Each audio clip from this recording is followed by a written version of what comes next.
राम राम जी प्यारे भक्तों, स्वागत है आप सभी का हमारे यूट्यूब चैनल पर। आशा करती हूँ आप सभी कुशल में व मंगलमय होंगे। प्यारे मित्रों, आज हम आपको एक बहुत ही अच्छी और दिल दहलाने वाली कहानी सुनाने जा रहे हैं।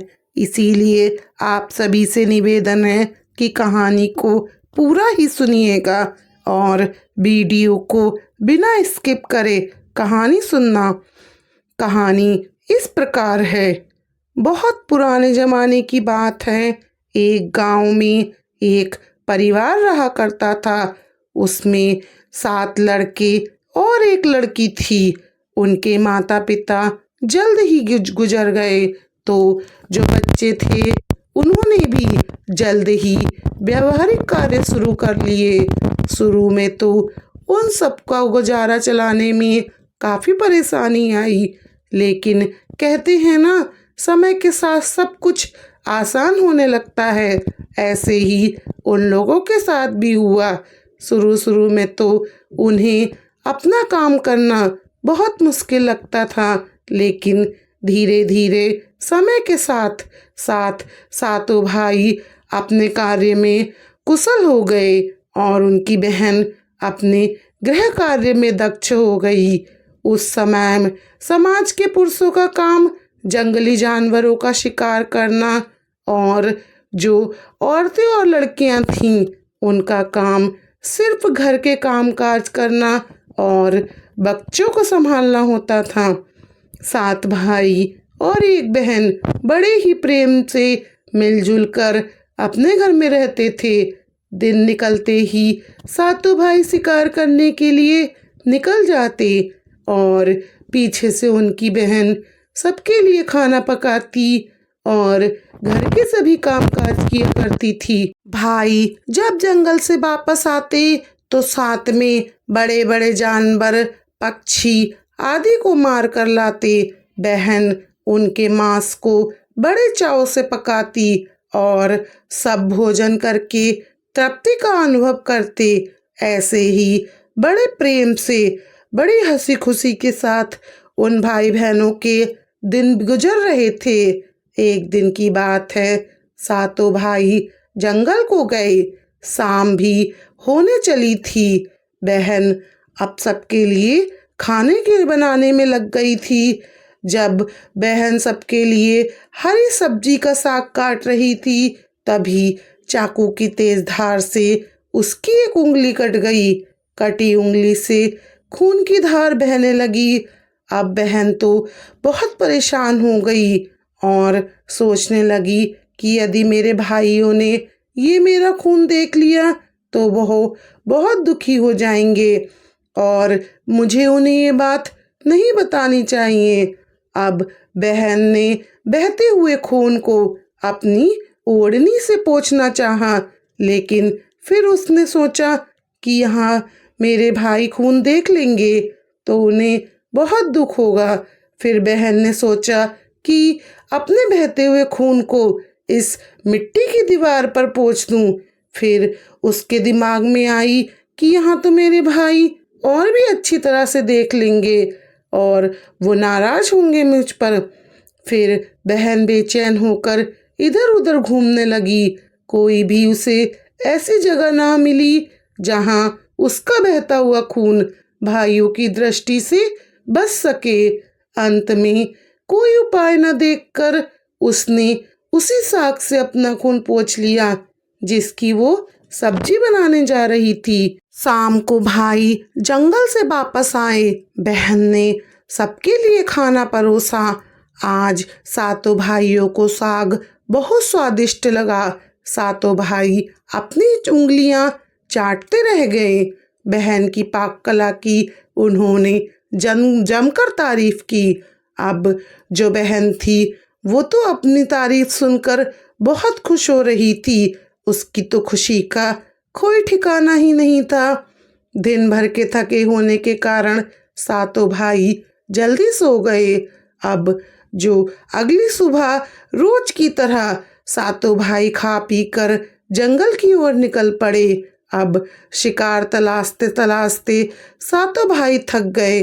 तभी भाई सभी एक पेड़ की छांव में बैठकर आराम करने लगे और बातों बातों में वे सभी रात के भोजन की, जो उनकी बहन द्वारा बनाई गई शाक की सब्जी की चर्चा करने लगे। तब सब कह रहे थे कि इतनी स्वादिष्ट साग की सब्जी तो आज तक हमने नहीं खाई। फिर सभी भाइयों ने तय किया कि आज इसके बारे में अपनी बहन से ज़रूर पूछेंगे और जान के ही रहेंगे कि उसने साग में क्या क्या मिलाया था। यही बात का फैसला करके सातों भाई फिर अपने काम पर लग गए और शाम को सातों भाइयों ने दोबारा बहन की पाक कला की कुशलता की तारीफ करते हुए पूछा कि प्यारी बहना, कल रात के साग में तुमने क्या क्या मिलाया था। बहन बताना तो नहीं चाह रही थी, लेकिन वो सोच रही थी कि अगर उन्हें पता चल जाएगा कि उसकी उंगली कट गई तो सभी बहुत दुखी हो जाएंगे। इसीलिए उसने जवाब में कहा, अरे भैया, मैंने तो साग में कुछ नहीं मिलाया था। मैं तो जैसे रोज बनाती हूँ वैसे ही रोज बनाया था। तभी जो सबसे बड़ा भाई था वो अपनी बहन के पास जाकर कहने लगा, प्यारी बहना, तुम्हें बताना ही पड़ेगा। मैं जानना चाहता हूँ कि हमारी बहन ने इतना स्वादिष्ट साग कैसे बनाया। बहना, तुम्हें मेरी सौगंध है, तुम मुझे सब सच सच बताओ।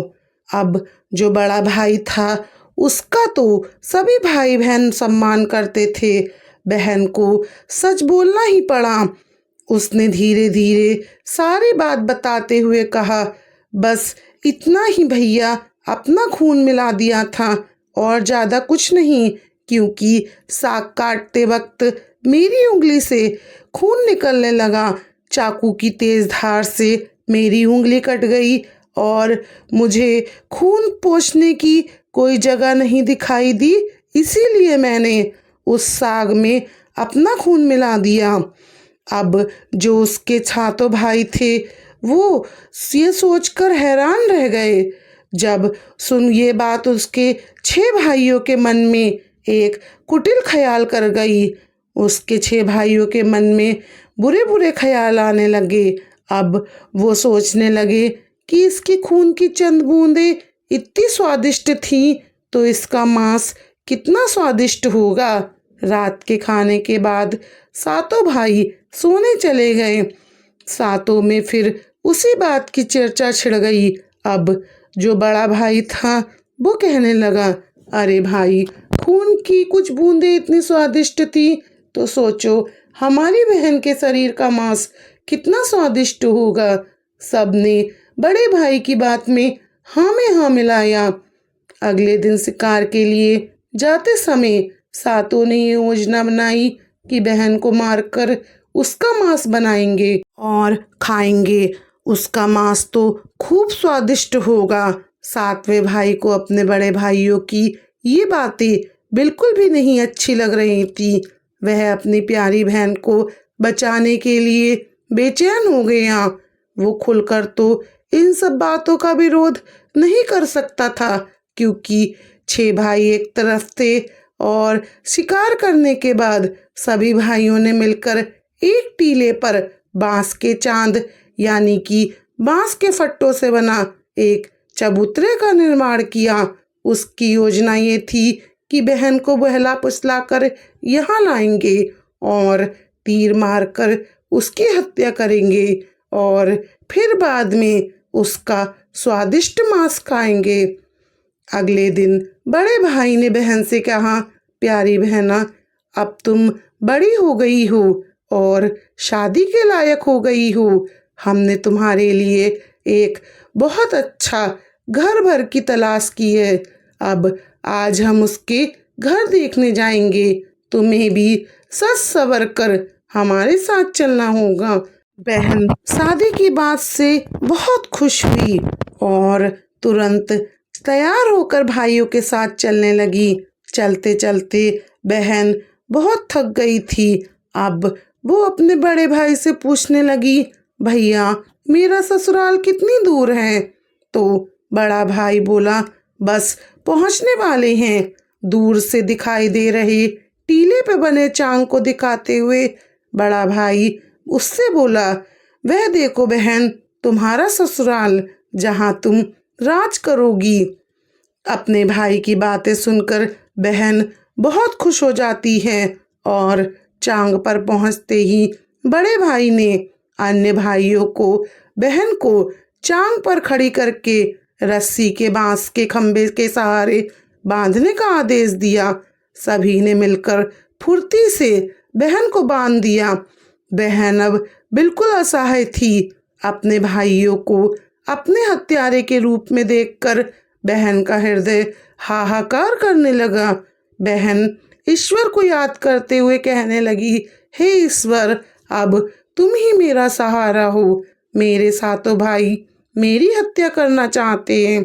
इनमें से एक भी ऐसा नहीं जिसके दिल में मेरे लिए दया और प्रेम हो। अपनी बहन की बातों से सातवां भाई बहुत द्रवीभूत हो उठा। बहन की पुकार पर वह तड़प कर रह गया, पर 6 भाइयों का प्रतिवाद करने का साहस नहीं जुटा पाया। बहन को निर्ममता से बांधने के बाद बड़े भाई ने सबको बारी बारी से उस पर बाण का प्रहार करने का आदेश दिया। बड़े भाई ने हाथ में धनुष बाण लेकर जब प्रहार करने को तैयार हुआ, तब बहन भाई के सामने हाथ जोड़कर करुण स्वर में ये गीत गाने लगी, मारो भैया मारो, छाती में लक्ष्य करके, भैया छाती में लक्ष्य करके, तुम्हारा तीर तुम्हारा धनुष जंगल को जगाएगा भैया, मारो भैया मारो, साथ छाती में लक्ष्य करके, भैया छाती में लक्ष्य करके, छाती में लक्ष्य करके, भैया छाती में लक्ष्य करके। भाई ने बड़ी कठोरता दिखाते हुए तीर चलाया, पर उसका तीर विफल हो गया। इसके बाद दूसरा भाई तीर मारने को तैयार हुआ। बहन ने उसके आगे भी हाथ जोड़कर वही करुण गीत दोहराया और उसका निशाना भी चूक गया। इसी तरह सभी भाइयों ने बारी बारी बहन की छाती को लक्ष्य करके तीर मारने की कोशिश की। बहन ने हर बार यही गीत दोहराया, मारो भैया मारो, छाती में लक्ष्य करके, भैया छाती में लक्ष्य करके, तुम्हारा तीर तुम्हारा धनुष जंगल को जगाएगा, भैया भैया मारो, छाती में लक्ष्य करके, छाती में लक्ष्य करके, भैया छाती में लक्ष्य करके। 6 भाई लक्ष्य भेदने में असफल रहे। अब 7वें भाई की बारी थी। 6 भाई उसे कहने लगे, तुम्हें पूरी ताकत से तीर चलाना है, बहन को एक बार में ही ढेर करना है। यदि तुम्हारा निशाना चूक गया तो तुम्हें जिंदा नहीं छोड़ेंगे। हम सब मिलकर तुम्हें मार देंगे। बहन ने छोटे भाई की जान खतरे में पड़ता देख उसने अपनी जान न्यौछावर करके उसे बचाने का निश्चय किया। वह ईश्वर से प्रार्थना करने लगी, हे ईश्वर, मेरे भाई का तीर मेरी छाती में बेधने में सफल हो जाए। बहन करुण गीत गाने लगी, मारो भैया मारो, छाती में लक्ष्य करके, भैया छाती में लक्ष्य करके, तेरा तीर मेरी छाती बेध जाए, मारो भैया मारो, छाती में लक्ष्य करके, भैया छाती में लक्ष्य करके। छोटे भाई ने जैसे ही तीर चलाया, उसका तीर बहन के कोमल हृदय पे जा लगा। वह दर्द से तड़प उठी। कुछ ही देर में बहन के तड़पने से उसके प्राण पखेरु उड़ गए। अब वह निस्पंद हो गई और अपनी कुटिल योजना सफल होने पर 6 भाइयों की बाहें खिल गईं। वे 6 के 6 बहुत खुश थे। अब 7 ने मिलकर बहन का मृत शरीर चांद से नीचे उतारा। 6 भाइयों ने मिलकर बहन के शरीर की बोटी बोटी काट डाली। बड़े भाई ने 7वें को जंगल से लकड़ी और पानी भरने का आदेश दिया। छोटा भाई अंदर ही अंदर बहुत परेशान था। उसके भाई बहन का मांस बड़े चाव से पका रहे थे। वह अपनी प्यारी बहन का मांस नहीं खा पाएगा। अगर वह मांस नहीं खाएगा तो अन्य भाई उसे भी मार देंगे। उसने मांस बनाते समय चुपके से अपने साथ लाई मछलियाँ और केकड़ों को आग में डाल दिया और अपना खाना का जुगाड़ कर लिया। चावल और मांस तैयार हो गया। जमीन पर केले के पत्ते बिछाकर उसमें सबके लिए खाना परोसा गया। छोटे भाई ने पहले ही अपने बैठने के स्थान पर एक छोटा गड्ढा खोद रखा था। उसने अपनी पत्तल में परोसे गए नरम मांस को चुपके से गड्ढे में डाल दिया और मछली और भात खाने लगा। अन्य भाई बहन की हड्डियां चबाने लगे तो छोटा भाई केकड़ा चबाने लगा। जब सबने बहन के शरीर के स्वादिष्ट मांस से अपना पेट भर लिया तो बड़े भाई ने सातवें भाई को झूठन साफ करने को कहा। अब सातवां भाई बहुत दुखी मन से उसने अपनी बहन की बची कुची हड्डियां और शरीर के अंग भाग जैसे सिर, नाखून, पंजे आदि सभी इकट्ठा करके उसे गड्ढे में डाल दिया और ऊपर से मिट्टी से ढक दिया। अब कुछ समय बाद उस स्थान पर एक बांस का पौधा उगाया। धीरे धीरे वहाँ बांसों का झुरमुट बन गया और एक बार कहीं से एक संत आए और उसी बांस के झुरमुट तले छुपकर मल त्यागने लगे। तभी वहां पर आकाशवाणी हुई और संत दुर्गंध आ रही है, संत दुर्गंध आ रही है। बार बार ये आकाशवाणी सुनाई देने लगी तो संत ने झटपट उस स्थान को साफ किया। संत ने उस बांस के झुरमुट में से एक बांस काटा और अपने साथ ले गए। उस बांस से उन्होंने एक केंद्रा यानी कि एक बांसुरी बनाई और उसे बजा बजा कर दिन भर लोगों के घरों से जाकर भिक्षा मांगते और बदले में खूब सारा उपदेश देते। एक दिन संत भिक्षा मांगने के लिए बड़े भाई के द्वार पर गए। तब तक जो 6 भाई थे उनका विवाह हो चुका था। केवल अभी 7वां भाई कुंवारा था। ज्यों ही संत ने बड़े भाई के आंगन में कदम रखा त्यों ही संत का केंद्रा स्वयं उठा बोल उठा। केंद्रा में से ध्वनि आवाज आई, नहीं बाजो रे केंद्रा, यही है दुश्मन सबसे बड़ा। बड़े भाई के घर नहीं बाजो रे केंद्रा, दया प्रेम सब छोड़कर रिश्ते में यही दाग लगाया। नहीं बाजो रे केंद्रा, यही है दुश्मन सबसे बड़ा। बड़े भाई के घर नहीं बाजो रे केंद्रा। योगी से बार बार निकल रही इस रुदन से बड़े भाई के पसीने छूटने लगे। उसने अपनी पत्नी को योगी को घर से तुरंत भिक्षा देकर विदा करने को कहा। इसी तरह योगी बारी बारी से 6 भाइयों के द्वार पर उपस्थित हुए। उनके आंगन पर कदम रखते ही केंद्रा स्वयं ही यही गीत बजाने लगी। उन्होंने भी अपनी पत्नी को तुरंत ही कुछ भिक्षा देकर योगी को विदा करने को कहा। उसके मन में ये डर समा गया कि यदि इस तरह से योगी केंद्रा बजाता रहा तो उनकी ये पोल खुल जाएगी और वो अपनी बहन के हत्यारे हैं। अंत में 7वें भाई के घर पर योगी जो अभी कुंवारा था भिक्षा लेने गया तो 7वां भाई अभी भी अकेले ही रहता था। जब योगी उसके द्वार पर उपस्थित हुए तो केंद्रा स्वयं ही बोल उठी, बाजो रे केंद्रा बाजो, मेरे सबसे छोटे भाई के घर।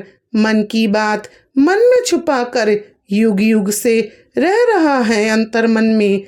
बाजो रे बाजो केंद्रा, यही है मेरे सबसे प्यारे भाई का घर। योगी के केंद्रा से प्यारा और दिलचस्प गीत बजने लगा और गीत को सुनकर छोटे भाई ने योगी को सम्मान के साथ अपने घर पर बैठने के लिए आसन दिया। तांबुल पान और जलपान से उनका सत्कार किया। इसके बाद केंद्रा के विषय में चर्चा हुई। योगी केंद्रा के जन्म की कहानी सविस्तार से छोटे भाई को सुनाने लगा।